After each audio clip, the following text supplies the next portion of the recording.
Competitive ఎగ్జామ్స్లో పవర్స్లో మనకి ఇలాంటి ప్రాబ్లం ఇచ్చినప్పుడు ఈజీగా ఎలా చేయాలో చూద్దాం. సో ఇక్కడ మనకి ఫార్ములా ఏమొస్తుంది, ఏ ఫార్ములా రూపంలో ఉంది, x to the power of m into x to the power of n. Base ఈక్వల్గా ఉంది కాబట్టి అప్పుడు పవర్స్ మనం ఏం చేయాలి, x to the power of plus చేయాలి. x to the power of m plus n అనేది మన స్టాండర్డ్ ఫార్ములా. సో ఇక్కడ మనం సబ్స్టిట్యూట్ చేద్దాం. x అంటే ఏముంది ఇక్కడ 256. ఈ పవర్స్ ఏమేమి ఉన్నాయి, 0.16 plus 0.9, that is 256 to the power of 0.25.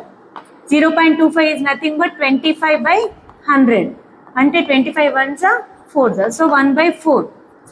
256 to the power of 1/4 గా రాసుకోవచ్చు కదా. ఇక్కడ మనకు 256ని ఎల్సిఎం చేస్తే ఏమొస్తుంది, 4 to the power of 4 వస్తుంది.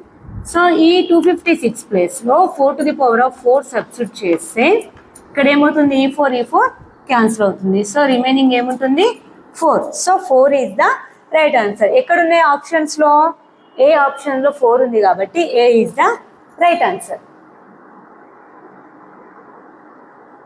అదేవిధంగా ఈ క్వశ్చన్కి ఆన్సర్ ఏది వస్తుందో చెప్పండి.